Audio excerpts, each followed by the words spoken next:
Student, आज से हम नया यूनिट स्टार्ट करेंगे जो कि यूनिट 7 है और उसका नाम है प्रॉपर्टीज़ ऑफ बल्क मेटल। ठीक है, तो इसमें हम सबसे पहले पढ़ेंगे chapter 9 mechanical properties of solids. तो आपकी जो मैकेनिकल प्रॉपर्टीज़ ऑफ सॉलिड्स है उसकी मैं इंट्रोडक्शन आपको बता देती हूँ। ठीक है, तो आपने 5th यूनिट जो किया था रोटेशनल मोशन वाला chapter, system of particle and rotational motion, तो उसमें आपने एक चीज़ देखी थी, एक टर्म यूज़ की थी, रिजिड बॉडी। ठीक है, तो रिजिड बॉडी क्या होती थी? कोई सॉलिड बॉडी जिस पर अगर फोर्स भी अप्लाई किया जाए तो वो अपनी शेप या साइज को चेंज नहीं करती थी, उसको हम रिजिड बॉडी बोलते थे। ठीक है, पर इन प्रैक्टिकल लाइफ आपकी कोई भी बॉडी रिजिड नहीं होती है। अगर उस पर फोर्स लगाई जाती है तो उसकी शेप या साइज में चाहे लिटिल बिट ही, चाहे थोड़ा सा ही, पर कुछ ना कुछ फ़र्क पड़ता ही है। ठीक है, यानी वो बॉडी जो है अपनी शेप से थोड़ी सी डिफॉर्म होती ही होती है। ठीक है, डिफॉर्म होना यानी चेंज होना। ठीक है, तो आपकी जितनी भी मैटर है, जैसे सॉलिड हैं या लिक्विड हैं या गैसेस हैं, जब उन पर फोर्स अप्लाई की जाती है तो वो क्या होते हैं? अपनी शेप से या अपने साइज से थोड़ा या बहुत डिफॉर्म होते हैं। ठीक है, तो आपकी जो बॉडीज़ होती हैं हमारी, ये दो तरह की होती हैं। एक होती हैं इलास्टिक बॉडी, ठीक है, और दूसरी होती है इन इलास्टिक बॉडी। तो सबसे पहले इलास्टिक बॉडी। इलास्टिक बॉडी जो है ये वो बॉडी है जिसके पास इलास्टिसिटी की प्रॉपर्टी होती है।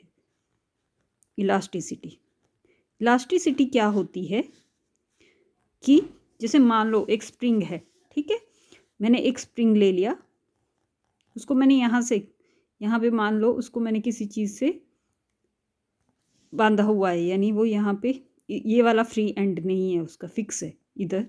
और उसके मैं क्या करती हूँ, बाद में उस स्प्रिंग पे मैं एक, मान लो कोई बॉल है 50 ग्राम का, उसको हैंग कर देती हूँ।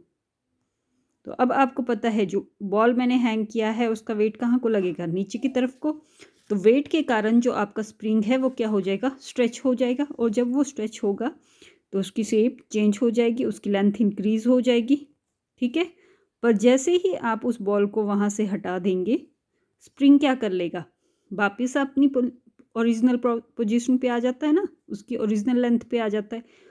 खुद भी देखा होगा आपने, स्प्रिंग ले लो, जैसे पेन के अंदर ही होता है स्प्रिंग, उसको आप जब स्ट्रेच करेंगे तो उसकी लेंथ इंक्रीज हो जाती है, अंदर की तरफ को दबाएंगे तो उसकी लेंथ क्या हो जाती है? डिक्रीज हो जाती है।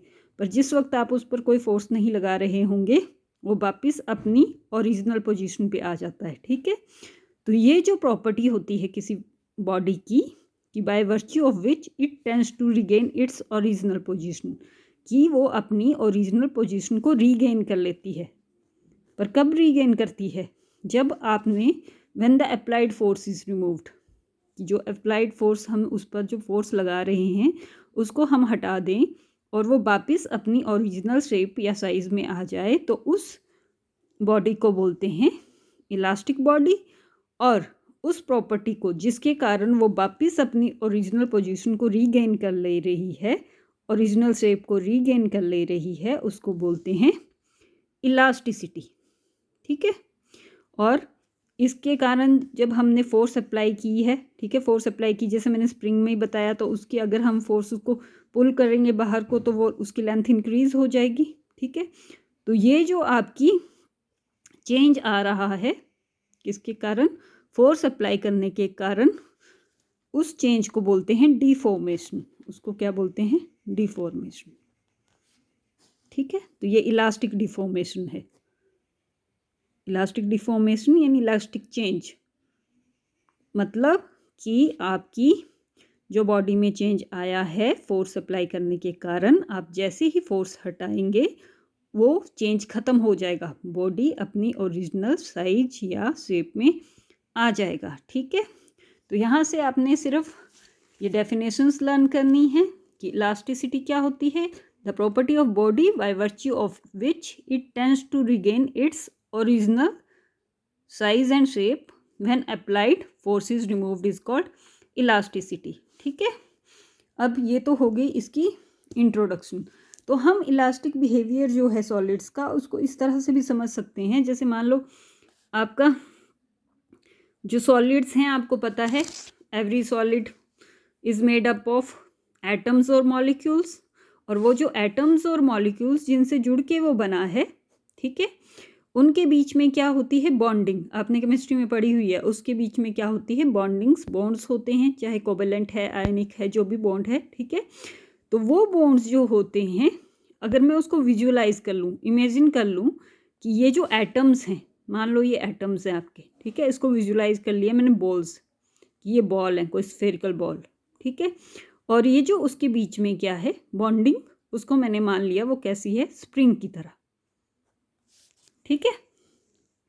तो अब डिफॉर्मेशन कैसे होती है, जैसे ही हम फोर्स अप्लाई करते हैं, जैसे मान लो मैंने इस एटम पे फोर्स अप्लाई की है, ठीक है, तो इसको अगर मैं फोर्स अप्लाई करूँगी, अगर मैं इसे पुल कर रही हूँ, यहाँ को फोर्स लगा रही हूँ, तो ये स्प्रिंग जो बॉन्ड है उसके कारण ये एटम भी खींचेगा और उसके कारण ये एटम भी खींचेगा।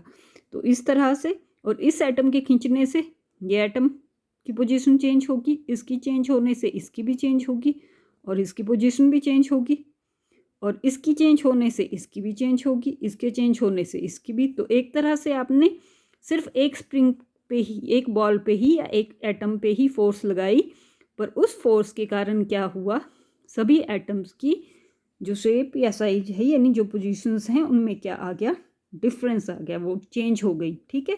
और जैसे ही आप फोर्स रिमूव करेंगे, ठीक है, तो क्या होगा, जो एटम जिस पे फोर्स लग रही थी वो वापस अपनी पोजीशन पे आ जाएगा, ये वापस अपनी पोजीशन पे आएगा, तो ये भी, इसके साथ ये भी, इस तरह सारे के सारे एटम्स वापस अपनी ओरिजिनल पोजीशन को रीगेन कर लेते हैं।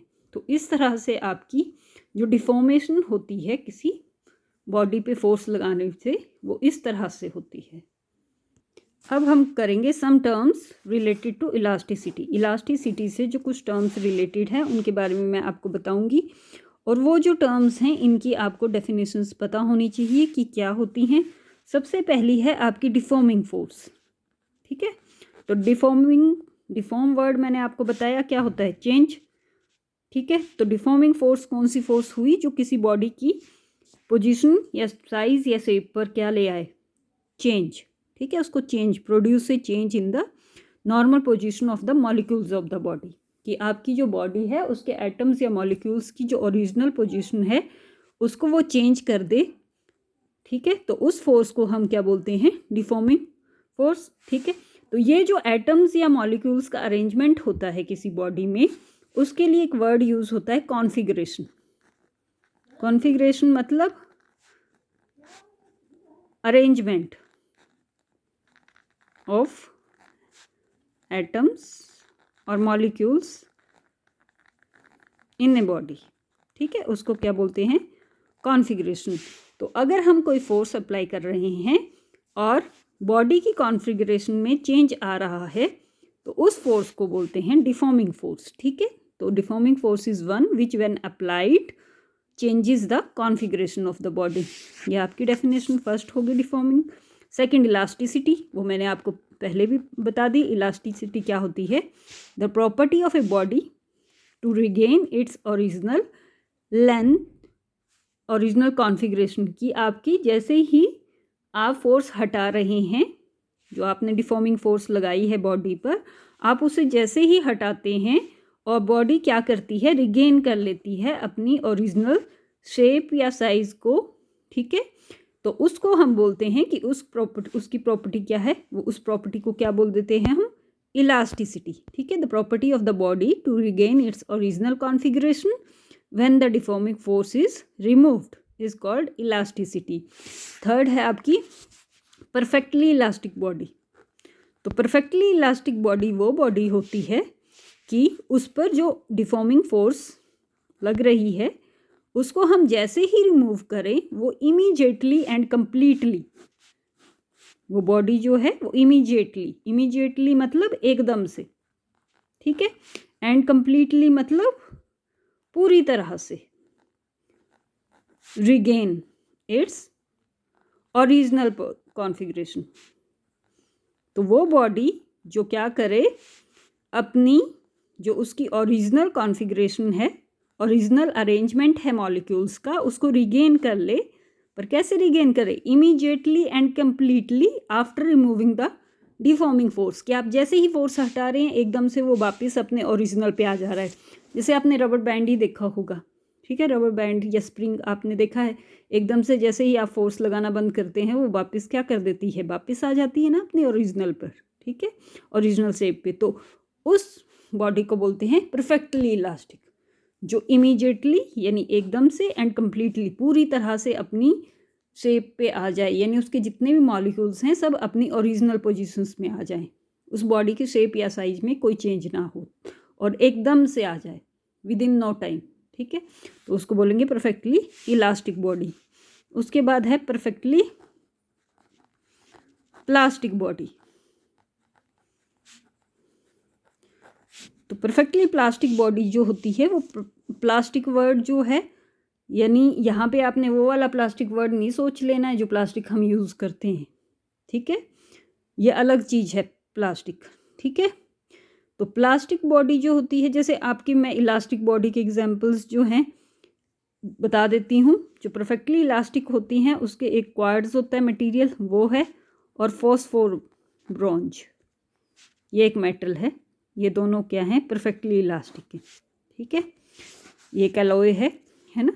तो परफेक्टली प्लास्टिक जो होती है, a body which does not regain, कोई बॉडी जो अपनी क्या ना करे, रिगेन ना करे अपनी ओरिजिनल कॉन्फ़िगरेशन को, ठीक है। कब? जब आपकी डिफॉर्मिंग फोर्स आपने रिमूव कर दी है पूरी तरह से, पर फिर भी ये क्या कर रही है, वापस वो अपने ओरिजिनल कॉन्फ़िगरेशन में नहीं आ पा रही है। How ever small this force भी, कि चाहे कितनी भी स्मॉल फोर्स लगा रहे हैं, चाहे मान लो 0.1 न्यूटन की फोर्स लगा रहे हैं, ठीक है, पर फिर भी वो फोर्स को रिमूव करने पर, डिफॉर्मिंग फोर्स को हटाने पर फिर भी वो अपनी ओरिजिनल कॉन्फ़िगरेशन पर नहीं आ पाए, डज नॉट रिगेन, तो उस बॉडी को बोलते हैं कि वो परफेक्टली प्लास्टिक बॉडी है, ठीक है। जैसे इसका एग्जांपल है, जैसे पुट्टी, पुट्टी सुना है ना आपने, जो पेंट वालों की होती है पुट्टी, पुट्टी को जहाँ फिक्स कर दो वो उसी शेप में रह जाती है। जैसे ही हम पहले उसको जब लगा रहे हैं तो हम अपने हाथों से फोर्स अप्लाई कर रहे हैं ना, या कीचड़ है, कीचड़ फेंक दो आप उठा के हाथ से किसी पर, किसी दीवार पर, तो जैसे ही आपके हाथ से वो दीवार पे चिपकेगी उस वक्त तो उस पर फोर्स लगना बंद हो गई ना, पर वो क्या है, अब तो वो फिक्स हो गई वहीं पे दीवार पर, वो अपनी शेप तो नहीं चेंज कर रही है ना। तो ये सब जो हैं ये क्या हैं, आपकी परफेक्टली प्लास्टिक बॉडीज़। इसी तरह वैक्स हो गया, मोम होता है, जब पिघल जाता है तो क्या करता है वो अपनी, या मोम को दबाओ आप, एक बार मोमबत्ती को आप ज़ोर से फोर्स लगाएंगे टूट जाएगी, वापस तो नहीं जुड़ेगी ना जैसे ही आप उस पर वापस फोर्स लगाना बंद करेंगे। तो ये सारी बॉडीज़ क्या हैं, परफेक्टली प्लास्टिक बॉडी, ठीक है। तो ये कुछ टर्म्स हैं जो आपको पता होनी चाहिए, तो इन्हें आपने कर लेना है, ओके।